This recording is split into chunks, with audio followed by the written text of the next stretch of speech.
Hello students, आपको मैंने कल पढ़ाया था एक्सरसाइज 2.3। ये फिनिश हो गई थी। इसमें डिग्री पीएक्स और डिग्री आरएक्स की एग्जाम्पल दिए बताई थी मैंने। आज मैं आपको एक्सरसाइज 3.3 बताऊंगा। इसमें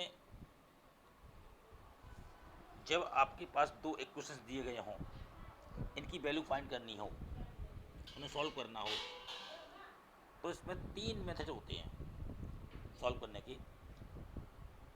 एक होता है सब्स्टिट्यूशन मेथड, दूसरा होता है एलिमिनेशन मेथड और तीसरा होता है क्रॉस मल्टीप्लिकेशन मेथड। ये तीन मेथड में से फर्स्ट मेथड इस एक्सरसाइज में है, जो मैं आपको करवाऊंगा। कैसे होता है देखिएगा।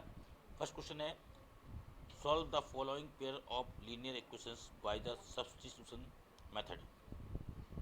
फर्स्ट पार्ट इसका है x plus Y is equal to 14, x minus Y is equal to 4। Second part है s minus t is equal to 3, s upon 3 plus t upon 2 is equal to 6। Third 3x minus Y is equal to 3, 9x minus 3y is equal to 9। Fourth part है इसका 0.2x plus 0.3y is equal to 1.3,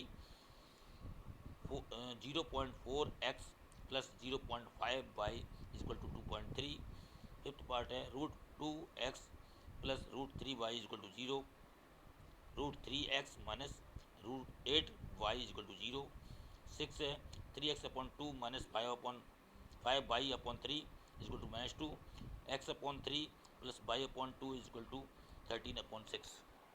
इसमें दो दो equation दी गई हैं। First part में solve कर रहा हूँ। x plus Y is equal to 14 first equation है ये, x plus Y is equal to 4। आपको करना क्या है, बाई सब्स्टिट्यूशन मेथड मैंने लिखा है फ्रॉम इक्वेशन फर्स्ट। ऐसा ज़रूरी नहीं है कि आप फर्स्ट इक्वेशन को ही सोल्व कर रहे हैं, जो आपको इजी लगे। फर्स्ट इजी लगे तो फर्स्ट से सोल्व करिएगा, सेकंड इजी लगे तो सेकंड से सोल्व करिएगा। तो मैंने फर्स्ट इक्वेशन ली, तो फर्स्ट इक्वेशन है x plus Y is equal to 14। अब मैंने इसमें आप वैल्यू किसी की निकाल लीजिएगा, फाइंड कर लीजिएगा। एक्स की वैल्यू निकाल लीजिएगा वाई की फॉर्म में, या वाई की वैल्यू निकाल लीजिएगा एक्स की फॉर्म में, ये भी कोई कंपलसरी नहीं है। अब मैंने एक्स की वैल्यू फाइंड कर ली वाई की फॉर्म में, X equal to 14 minus Y को ट्रांसफर कर दिया, माइनस में पहुँच गए। ये बना लिया मैंने इक्वेशन 3। अब इस 3 इक्वेशन में एक्स की वैल्यू फाइंड हुई है। अब इसकी वैल्यू मैंने सॉल्व पहले क्या किया था, इक्वेशन फर्स्ट सॉल्व किया था, तो सेकंड में रखेंगे, और सेकंड सॉल्व करेंगे तो फर्स्ट में रखेंगे। तो put the value of X in equation second.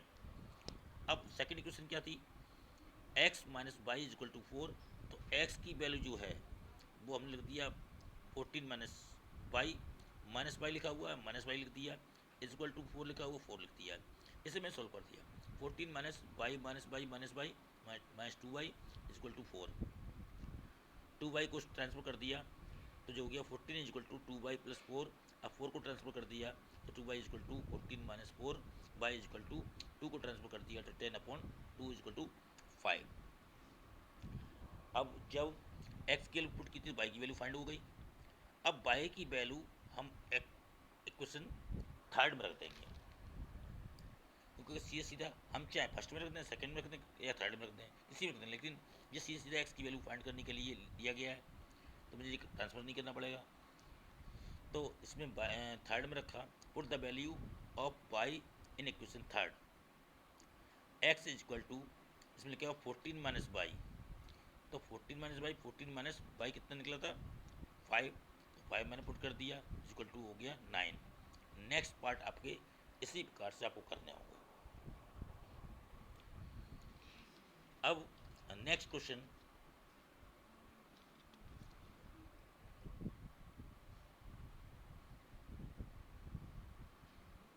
Solve 2x plus 3y is equal to 11 and 2x minus 4y is equal to minus 24 and hence find the value of m for which Y is equal to M X plus three. इसे solve करने के लिए क्या है, same substitution method से इन दोनों equation को हम सॉल्व करेंगे, इन दोनों इक्वेशन को सॉल्व करेंगे हम। अब देखिएगा फर्स्ट और सेकंड में से कोई भी ले लिया, अब इसमें मैंने सेकंड लिया है by substitution method from equation second, ये लिया मैं सेकंड को।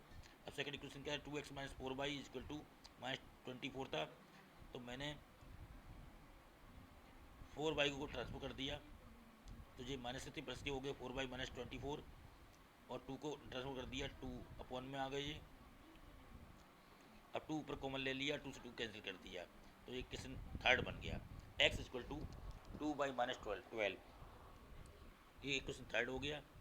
अब put the value of x की वैल्यू हम पुट करेंगे, सेकंड को मैंने सॉल्व किया था, फर्स्ट में पुट करेंगे, फर्स्ट में पुट कर दिया, तो फर्स्ट क्वेश्चन कहता है 2x plus 3y equal to 11, जहाँ x है उसकी जगह पे हमें लिखना है 2y माइनस 12, तो 2 और 2y minus 12 plus 3y equal to 11। अब 2 का मल्टीप्लाई कर देंगे हम, 2 का मल्टीप्लाई कर देंगे हम, तो ये जाएगा 4y minus 24 plus 3y equal to 11।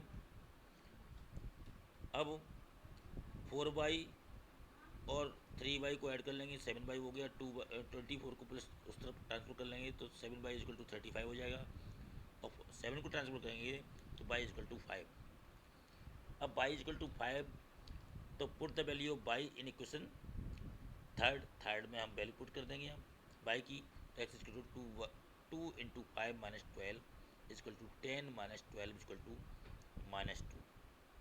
ये x की वैल्यू फाइंड हो गई और y की वैल्यू फाइंड हो गई, तो y की वैल्यू 5 और x की वैल्यू -2। अब मुझे निकालना है m की वैल्यू, ये m की वैल्यू मुझे फाइंड करनी है, तो उसमें एक थर्ड इक्वेशन दी गई है y equal to M X plus 3, तो इसमें x y दोनों की वैल्यू पुट कर देंगे इस इक्वेशन में, तो y equal to M X plus 3, तो y इक्वल टू 5 और M X equal to -2 plus 3। अब 3 को ट्रांसफर कर देंगे हम, जो हो जाएगा -2m इक्वल टू 5 माइनस 3, और -2 को ट्रांसफर कर देंगे तो अपॉन में चले जाएंगे, 2 अपॉन -2 इक्वल टू -1, यानी कि m की वैल्यू -1 आई। तो स्टूडेंट्स ऐसे ही आगे भी क्वेश्चंस हैं, उसमें आपको क्वेश्चन फाइंड करना है, बनाना है, और बनाने के बाद में फिर आप उस सब्स्टिट्यूशन मेथड से आपको उसे सॉल्व करना है। आपको इस एक्सरसाइज में सारे क्वेश्चन इस एक्सरसाइज में सब्स्टिट्यूशन मेथड से ही सॉल्व करने होंगे, और नोट भी आपको सब्स्टिट्यूशन मेथड से ही करने होंगे।